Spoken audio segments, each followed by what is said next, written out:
Hello everyone and welcome to The Theorist, here with your host, JC Botero67. And it does feel a little weird doing this review without my co-host, Alex. As you guys all know, Alex Sinclair and I do the Revelations reviews. But when it comes to A Magnificent Depravity, Alex actually hasn't read that fanfic yet. I'm trying to get him to read it, so hopefully in later reviews, he'll be doing these with me. But for now, I do want to apologize that I haven't released the chapter 25 review. I just kept pushing it aside, and then I was like, oh, well, eventually she's gonna post the next chapter, and I don't want to miss it. And bam, next chapter is up, and I'm like, oh no. But honestly, I didn't really have anything to predict for chapter 26 after reading chapter 25. So, it's kind of okay. I kind of let it slide. But yeah, I'll go ahead and kind of briefly sum up what chapter 25 was about, my thoughts on it, and then of course, chapter 26, which was just recently released. So, if anything, here goes. So, the chapter started off with Sebastian arriving to where Ciel was. He, of course, was captured by Hamilton and Martel, and, he's, on the ground, and all these men are there, and, Sebastian obviously knows, okay, he's been abused physically. Ciel has been abused physically, and Sebastian noticed this. But anyway, I have this quote to read, and this is basically Sebastian's thoughts on Ciel.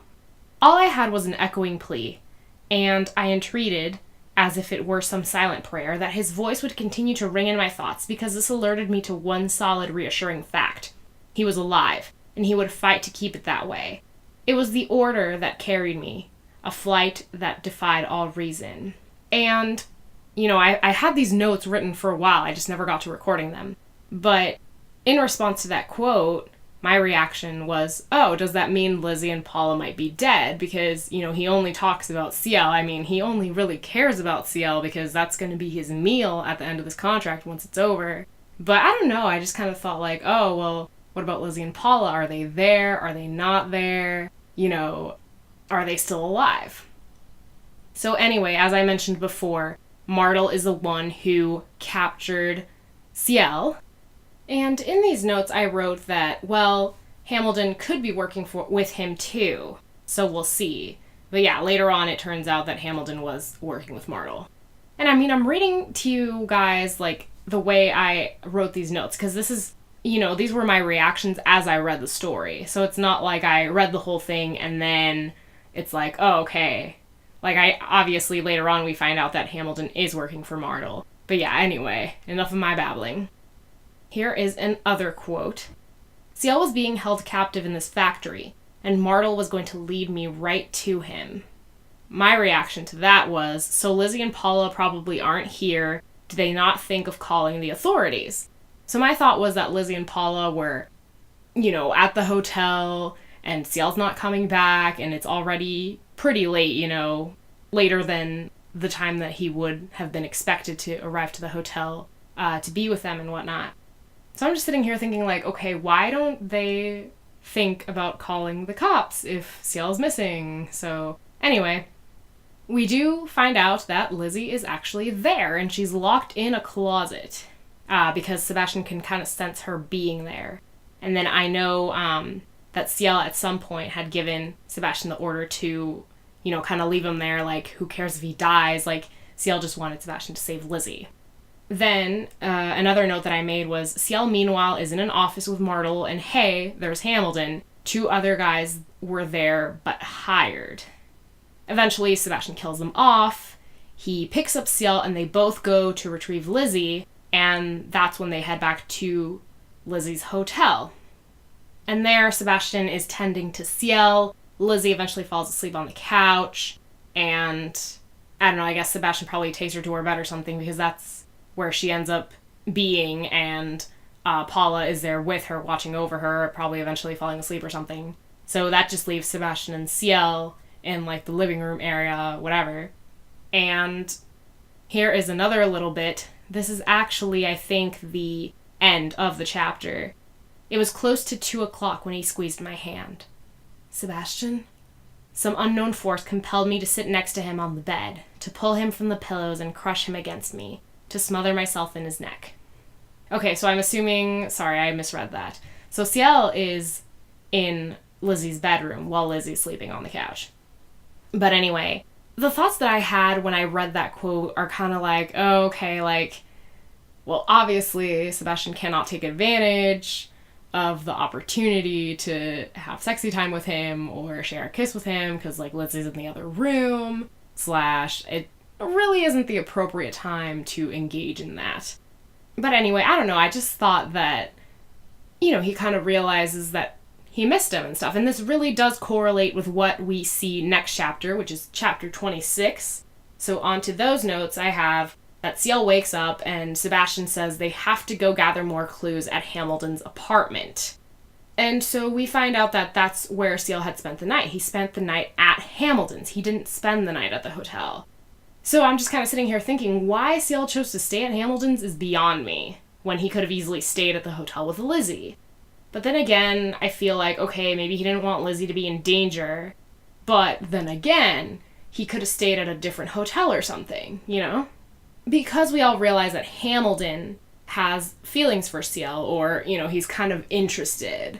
His interest is piqued, just to use some fancy words there. Anyway, knowing that, Hamilton actually did attempt to have something with Ciel. And it was so funny to me because Ciel is telling Sebastian this and he's like, oh, well, the man didn't realize that I have a gun, that I sleep with a gun under my pillow. So the moment he tried to, like, touch me or approach me, whatever, you know, Ciel kind of threatened him with the gun, I guess, to stay away and whatnot.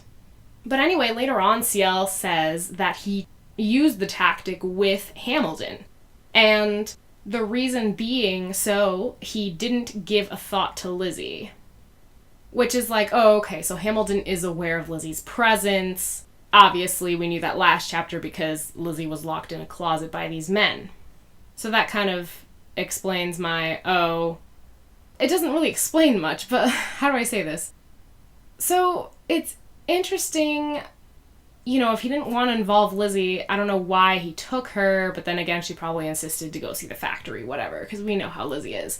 She wants to constantly be by Ciel's side, and Ciel promised her to do this trip to France and whatnot, so that's probably how Lizzie was involved, even though Ciel didn't want her to be involved. Which I should point out, I don't have this in my notes, but Ciel told Sebastian, oh, I wanted to be able to do things on my own. Like, I didn't want to always rely on you, and I didn't want everything to always start with you and end with you when I try to do something. To which Sebastian responded, like, yeah, I know you want to try and do things on your own, but this wasn't the right situation to do it in, and even Lizzie kind of realized that Ciel couldn't do this on his own. And so that's why she kind of wanted to join him and be there with him. So I just want to throw that out there for a quick bit. But anyway, moving on with my notes here, Ciel turns out to be suffering from memory loss as a result to a concussion that he had. And basically, Ciel doesn't remember what happened after Martel hit him. And Sebastian then goes on to explain what Martel said, and that's basically that Martel was involved with the whole trying to murder Ciel, and, you know, he was doing the whole human trafficking, which explains the children that were hidden in the basement of the factory last chapter. As far as we know, we don't know the whereabouts of these kids, what happened to them, but they were there at some point, moved out at some other point. Anyway, Ciel orders Sebastian to take them to the factory after he finds out about all this, and then once they get there, he instructs Sebastian to burn it down. And now we finally reach a quote, because I've done a lot of talking, but I wanted to read this quote, and I just wanted to pick, like, certain ones that really struck my fancy. This one was freaking powerful to me. And basically, it's a message to any more of Martel's men who might be out there. And here goes. This is Ciel. My money is lost to me. Those children are lost as well. Forget salvaging any part of this. Burn it to hell and let it be known to my enemies who see this inferno that this is the fate of any who should cross the house of Phantom Hive. So see, really powerful. I probably could have read it better, but, you know, you can just imagine it. And that's what I love about Eglentyne and other authors like Anime Kujo, Black Rose Eden, that their writing is just so amazing and descriptive, and it all seems so real. And this one especially, this fanfic especially, Mag Deprav, I really could see it taking place as part of the anime, as part of a continuation to the story. So I just wanted to throw that out there because I don't think I've expressed this before. But yeah, I really love this fanfic for that reason. But anyway, moving along here, Sebastian is having like strange conflicting behaviors throughout this chapter. You know, at the beginning of chapter 26, Sebastian was smelling and breathing in Ciel's scent as he held him, or, you know, had him close to him at least. And then, you know, there was a moment where he was kissing each of Ciel's knuckles, to this moment. So here's another little chunk from the story. I'll go ahead and read it. He sat with a proud posture, not daring to face me.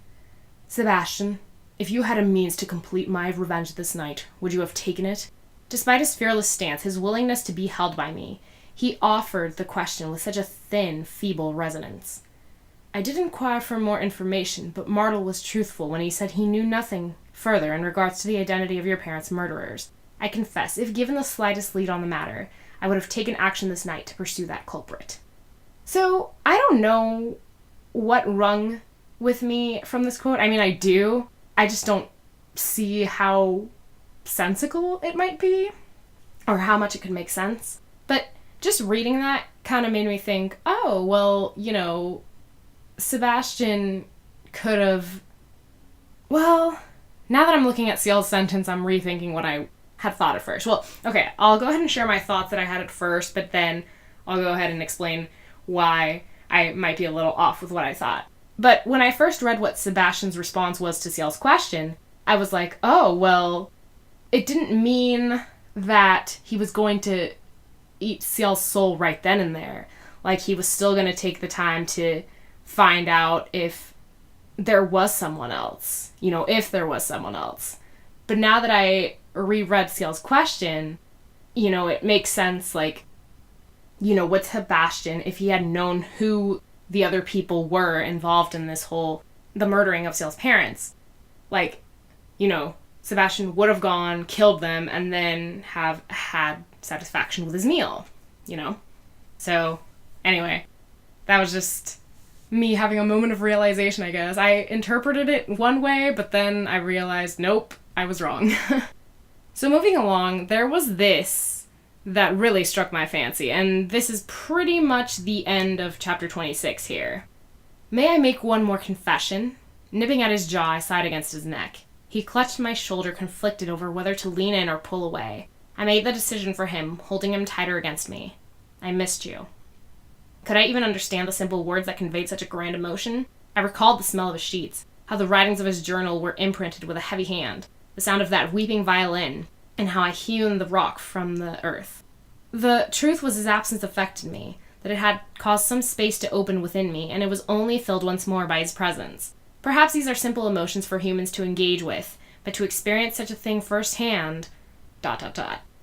And so, again, this is like a moment that, you know, Sebastian's just having like this conflictive issue, like he's not sure what he's feeling for Ciel, I guess. Like, he's kind of, okay, like, this is my meal, I want to complete the end of the contract, but then again, he's kind of realizing, like, oh, like, I like him in a more, I don't even know, like, genuine way, I guess. Just because he expressed the words that he missed him, and he's like, he misses his scent, and, you know, just seeing what Ciel had written in his journal, like, expressing his feelings for Sebastian in it, just kind of made Sebastian realize, like, okay, could I see Ciel as something more than just a meal?